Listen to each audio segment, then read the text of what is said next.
Isaías capítulo 6, nós vamos ler até o versículo 8, deste texto tão conhecido que diz: no ano da morte do rei Uzias, eu vi o Senhor assentado sobre um alto e sublime trono, e as abas de suas vestes enchiam o templo. Serafins estavam por cima dele, cada um tinha 6 asas, com 2 cobriu o rosto, com 2 cobriu os pés, com 2 voava. E clamavam uns para os outros, dizendo: Santo, Santo, Santo é o Senhor dos exércitos, toda a terra está cheia da sua glória. Os umbrais das portas se moveram com a voz do que clamava, e o templo se encheu de fumaça. Então eu disse: ai de mim, estou perdido, porque sou homem de lábios impuros e habito no meio de um povo de lábios impuros. E os meus olhos viram o Rei, o Senhor dos exércitos. Então um dos serafins voou para mim, trazendo na mão uma brasa viva que havia tirado do altar com uma pinça. Com a brasa tocou a minha boca e disse: eis que esta brasa tocou os meus lábios, os seus lábios. A sua iniquidade foi tirada, o seu pecado perdoado. Depois disso ouvi a voz do Senhor que dizia: a quem enviarei? E quem há de ir por nós? Eu respondi: eis-me aqui, envia-me a mim.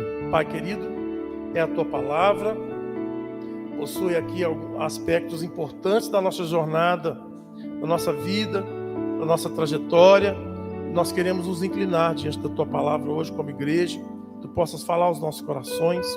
O Espírito Santo traga sobre nós o novo de Deus sobre as nossas vidas. Em nome de Jesus te pedimos e agradecemos. Amém e amém.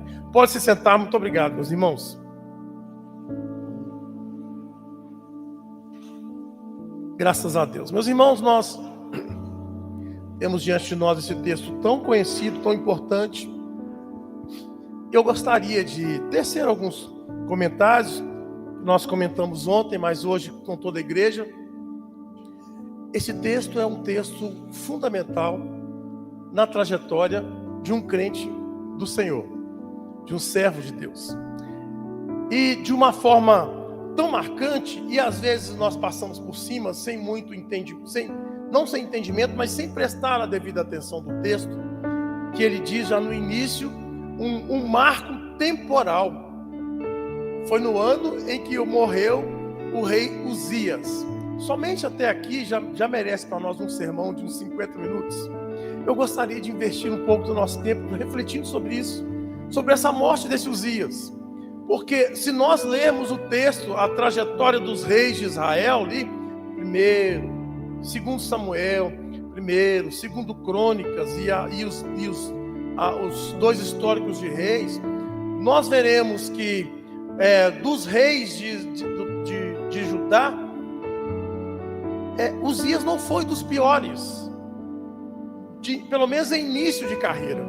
O início da trajetória de Uzias foi um início que prometia que ele seria um excelente rei para o povo, segundo o coração de Deus. Se não, vejamos aqui, segundo Crônicas 26, meus irmãos, por favor, para que nós possamos ver o que eu estou falando. Por que Uzias tem que morrer, né? Por que eu insisto tanto em falar sobre isso? Irmãos, o que Uzias representa é que tem que morrer. Por que o texto faz questão de deixar descrito esse marco temporal, no ano em que morreu o rei Uzias? Não é para outro motivo que não chamar nossa atenção.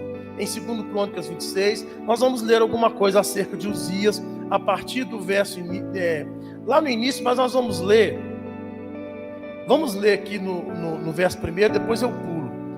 2 Crônicas 26, versículo 1, todo o povo de Judá tomou Uzias, que tinha 16 anos de idade, e o constituiu rei em lugar de Amazias, seu pai, depois da morte de seu pai. Uzias reconstruiu Elate e reconstruiu Judá. Uzias tinha 16 anos de idade quando começou a reinar, e reinou 52 anos em Jerusalém. A mãe dele se chamava Jecolias e era de Jerusalém. 4. Ele fez o que era reto aos olhos do Senhor, segundo tudo que Amazias, seu pai, havia feito. 5. Propôs-se buscar a Deus nos dias de Zacarias, que era sábio das visões de Deus. Enquanto Uzias buscou o Senhor, Deus o fez prosperar. Enquanto Uzias buscou o Senhor, Deus o fez prosperar. Vamos fazer uma passagem de tempo aqui? Verso 16 do mesmo capítulo 26. Mas depois que Uzias se tornou poderoso, o coração dele se exaltou para a sua própria ruína. Ele cometeu uma transgressão contra o Senhor seu Deus, pois entrou no templo do Senhor para queimar incenso no altar do incenso. Porém, o sacerdote Azarias entrou atrás dele, acompanhado de 80 sacerdotes do Senhor, homens da maior firmeza. Eles enfrentaram o rei Uzias e lhe disseram: não compete a você, Uzias, queimar incenso diante do Senhor, mas aos sacerdotes, filhos de Arão, que são consagrados para esse serviço. Saia do santuário, porque você cometeu uma transgressão, e isso não lhe trará honra da parte do Senhor Deus. Então Uzias se indignou. Ele tinha incensário na mão para queimar incenso. No momento em que ele se indignou contra os sacerdotes, a lepra lhe saiu na testa, ali mesmo na presença dos sacerdotes, na casa do Senhor, junto ao altar do incenso. Vamos voltar para Isaías capítulo 6, porque o que nós queremos saber é o que acontece quando Uzias morre. E por que Uzias tem que morrer? Meus irmãos, não queremos aplicar aqui nenhum misticismo. Nós só vamos ficar no que o texto diz de forma clara, sem nenhuma necessidade de rebuscar nada. É o que o texto diz claramente, escancaradamente. O Espírito Santo tem toda a facilidade de nos mostrar aqui. É preciso que Uzias morra, porque Uzias representa, o significado do nome dele é força de Deus, e minha força é Deus.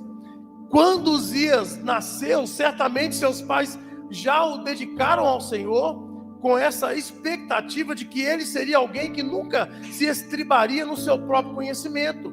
Ele nunca confiaria na força do seu braço, mas ele confiaria no Senhor. Por isso o nome dele significa: minha força é Deus, força de Deus. Só que agora, a partir do verso 13 que nós lemos, Uzias representa um amor próprio exacerbado, orgulho, arrogância e muita autocomiseração. Um excesso de autocomiseração. É por isso que Uzias tem que morrer. No verso 19 ele fica indignado quando o sacerdote Azarias, juntamente com os outros 80 sacerdotes, um sumo sacerdote e mais 80 sacerdotes do serviço da casa de Deus, chegam para ele e dizem: Uzias, não compete a você o holocausto. Não compete a você. Isso não vai ser para sua honra. Vocês lembram de mais um rei que também meteu a mão numa área que não era para ele? Saul. Estava assistindo esses dias. Eu estava assistindo meio escondido, porque a Esther gosta dessa série da Bíblia, né? Que passa na Record. E eu estava, mas demorou, mas foi tão romântica essa parte. Saul e Samuel voltavam. Alguém assistiu? Aí Saul falava: oh Samuel, mas por que Samuel? Eu fiz tudo que eu podia. E aí, meus irmãos, Samuel volta para ele com aquele carinho. E Samuel tinha mesmo misericórdia, teve misericórdia, muita pena de Saul. Mas, irmãos, Saul, naquele sentimento de autocomiseração, vira para Samuel, quando não tinha mais jeito, fala assim: Samuel, pelo menos me honra na frente dos meus homens. Irmãos, que sentimento de autopiedade, de autocomiseração, que nunca resolveu nada. É por isso que esse estilo de vida de Uzias, de Saul, tem que morrer nas nossas vidas. Eu gostaria que você parasse e pensasse: será que Uzias não está também, o estilo de Uzias não está na minha vida? Será que eu não passei depois que Deus começou a me abençoar? Depois que eu aprendi? Será que depois que eu aprendi a estudar, a ler a Bíblia, a buscar na internet estudos teológicos acerca de batismo com o Espírito Santo, acerca das coisas da Bíblia, será que eu não comecei a me estribar no meu próprio conhecimento? Será que eu não estou igual a Uzias? Depois que Deus me abençoa, eu começo a achar: não, eu posso. Eu passo a confiar no meu próprio conhecimento. Um dos grandes problemas da Igreja Batista é exatamente esse, irmãos. Porque nós pertencíamos a um grupo de pessoas dedicadíssimas ao estudo bíblico. O Ernesto Nini é dos maiores representantes disso que eu estou falando. Antes dele ter uma experiência pessoal com o Espírito Santo, notem, ele teve uma experiência pessoal com Cristo, é crente, servo de Deus. Ele escreveu alguns livros falando mal do batismo com o Espírito Santo, porque ele estudava sobre isso. Ele era extremamente literal no texto bíblico, teólogo daqueles mais ferrenhos. Ele combatia com muita força exatamente essa questão de renovação espiritual, porque segundo a Bíblia, quando nós recebemos Jesus Cristo, nós recebemos o quê? O selo. o Espírito Santo. Só que a gente deixa de receber a segunda bênção, que é ser revestido com mais autoridade. É assim que surgiu a Igreja Batista Nacional. Porque algumas igrejas começaram a... Não, tem mais aí. Não é só o selo, não é só o nome escrito no livro da vida. Isso é muito, mas só isso não vai me revestir de autoridade para ser testemunha. Então o que eu preciso? Eu preciso ser cheio do Espírito Santo. E aí começaram as disputas. Parte da igreja não concordava, parte das igrejas começaram a, não, Deus tem mais coisa para a gente do que somente o nome escrito no livro da vida. E aí dividiu, as igrejas batistas que aceitavam foram expulsas do rol das igrejas batistas brasileiras, iniciou a Convenção Batista Nacional. Um fato interessante, meus irmãos, que o sacerdote Azarias, sumo sacerdote, fala com Uzias, é exatamente: isso não será para a sua honra. Uma frase parecida Saul ouviu de Samuel: você foi rejeitado. Olha, Deus, Saul, escolheu um melhor do que você. É possível isso acontecer com o crente? É possível. Quando na década de 60 o Espírito Santo começou a renovar, reviver os dons espirituais, encher as igrejas de poder e de autoridade, algumas igrejas, como a Igreja Quadrangular, já estava nadando nisso, a Assembleia de Deus a mesma coisa, e aí algumas igrejas batistas começaram, e em uma dessas reuniões que a Convenção Batista Brasileira fez, o pastor Ernesto Tonini pregou sobre o que ele aprendeu, as experiências pessoais que ele teve com o Espírito Santo, que o levaram a ainda mais necessidade de ser santo. E aí um pastor o chamou e falou assim: pastor Enéas, eu não concordo com o que o senhor anda pregando, nós dois somos batistas, o senhor está pisando fora da faixa, né? Claro que não foi falado assim na década de 60, né? E eu, inclusive, estou escrevendo um livro acerca disso. Teologicamente, o senhor está errado. Eu quero que o senhor vá lá no meu apartamento para que nós possamos discutir a minha tese acerca disso. O Ernesto Tonini falou com ele: olha, se o texto for, se o livro possui um texto forte, ele vai prevalecer sobre a nossa experiência que estamos falando e pregando, divulgando no Brasil inteiro. Se o texto for fraco, ele vai voar com as folhas, como os ventos, de acordo com o vento. Irmãos, o pastor Ernesto Tonini chegou na casa desse pastor. O pastor trouxe, não era um livro ainda, né? Era o escrito, mas somente folhas. Colocou na mesa e falou: estou passando um pouco de mal, vou ao banheiro. O escritor do livro foi ao banheiro, passou muito mal, foi para o hospital e morreu no hospital. As folhas ficaram na mesa, foram espalhadas no jardim da casa, na rua, perderam. Se estribar no seu próprio conhecimento, na sua própria força, e rejeitar o que de fato Deus tem para nós, isso é um risco, irmãos. Isso é um risco. Eu vejo hoje, meus irmãos, às vezes nós temos alguns vídeos que a gente assiste de comédia, piadinha, ligadas ao cristianismo, à nossa fé, ao evangelho. Irmãos, pessoas criticando o mover do Espírito Santo. Irmãos, eu vi o pastor Ciro falando sobre isso certa vez, eu concordei plenamente. Moisés querendo ir para longe com o povo para adorar o Senhor, e Faraó tentando segurar: não, faz isso aqui mesmo.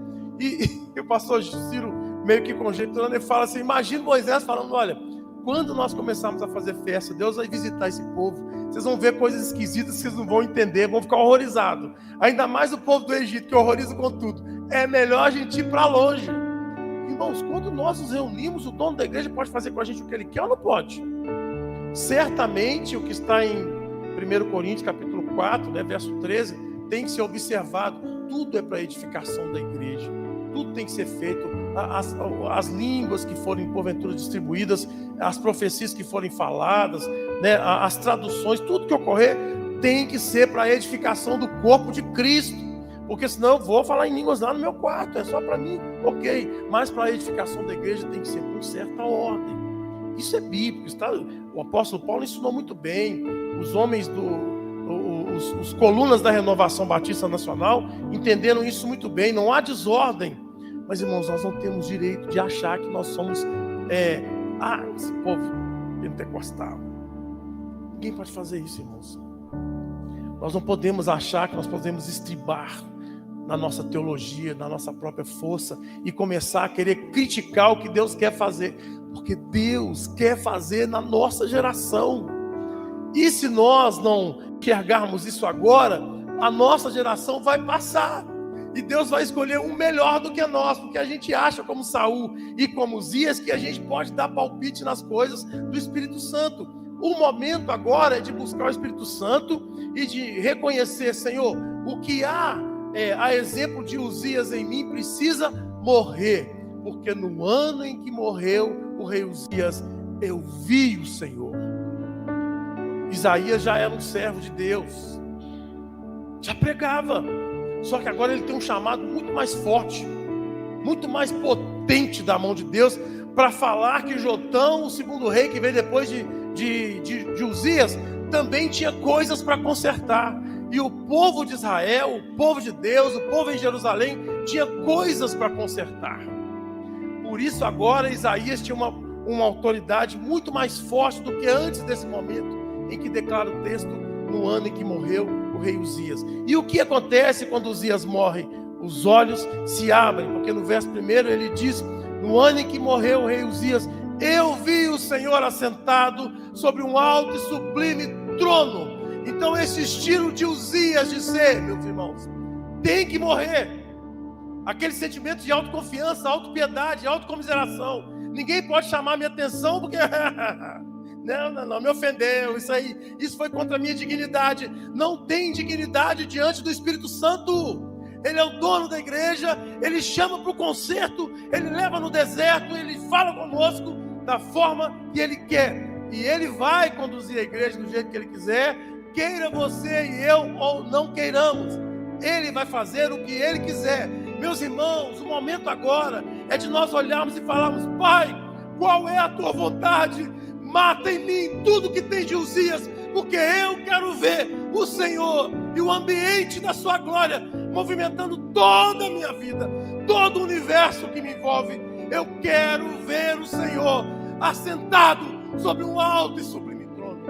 Irmãos, nós não podemos contentar com menos do que isso nas nossas casas, nas nossas reuniões e onde nós estivermos. Nós precisamos do Espírito Santo. Nós precisamos do Espírito Santo. Mata Uzias, Senhor. Mata Uzias lá dentro da nossa casa, dentro do nosso coração. Esse espírito de achar que sabemos, que ninguém pode chamar a nossa atenção, que o Senhor não pode falar, a pregação não pode falar, não pode tocar nisso, isso é desumano. Não, meus irmãos. A gente ofende tanto a Deus. Quando alguém estiver pregando duramente um malafaia da vida, deixa ofender a gente, porque a gente ofende a Deus, sabe? A gente se acha como Uzias. Então é preciso que Uzias morra. Vai ser um marco na nossa trajetória cristã. Nós vamos ver o Senhor assentado sobre um alto e sublime trono. As abas das suas vestes enchiam o templo. Serafins estavam por cima dele. Cada um tinha 6 asas, com 2 cobriu o rosto, com 2 cobriu os pés, com 2 voavam e clamavam uns para os outros, dizendo: Santo, Santo, Santo é o Senhor dos exércitos. Toda a terra está cheia da sua glória. Aleluia!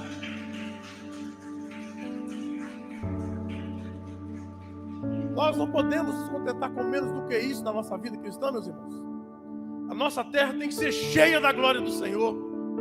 Só assim nós temos condições de levar o nosso ministério, o ministério evangelístico, de pregar o evangelho nessa terra, de ser diferente, de confrontar pecados sem medo de ir preso. A nossa terra, a terra do nosso coração, da nossa casa, da nossa igreja, do trabalho, tem que ser cheia da glória do Senhor. Interessante isso aqui, os serafins, os querubins, os seres espirituais dizendo uns aos outros: Santo, Santo, Santo é o Senhor. Normalmente no culto, falei ontem, nós falamos com Deus isso, e Ele sabe que Ele é santo. Às vezes nós falamos: ó Deus, Tu és santo, Santo, Santo. Ok, comunica isso agora aí na sua